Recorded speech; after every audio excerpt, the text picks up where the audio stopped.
Last week, health officials found a small trace of red tide along Siesta Key. Now researchers from Mote Marine are hoping to use the outbreak as a real-life science lab. SNN Local News 6 reporter Grant Boxleitner is live on Siesta Key with more. Good evening, Grant. That's right, Mia. Along the Sarasota beaches, they did find those low levels of red tide last week. Now researchers at Mote Marine Laboratory are using this as the perfect opportunity to find out more about why this microscopic algae makes us cough. On Siesta Key, researchers from Mote Marine Laboratory are learning more about how red tide affects people on the beach. Is it really just temporary irritation, or is there some larger impact to these toxins hitting our respiratory system? Today, asthma patients like Jennifer Carden are taking their turn in this real-life science project. I think it would just be better to know what goes on when red tide comes in and maybe not have the symptoms when I come out. First, participants will blow into this tube to measure how well they're breathing. After some equipment preparations, it's time to head out to the sand. Participants are now taking an hour-long walk on the beach with a personal air sampler that measures toxins they may be breathing in.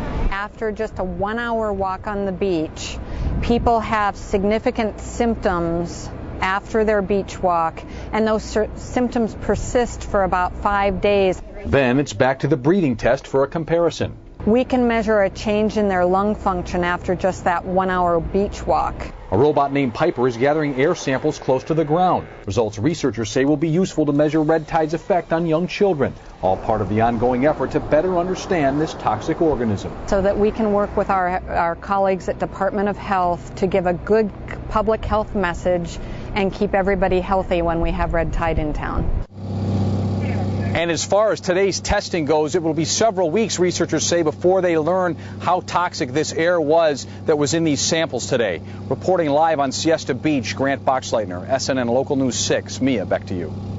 And Grant, I know that Mote Marine has been researching red tide for many years.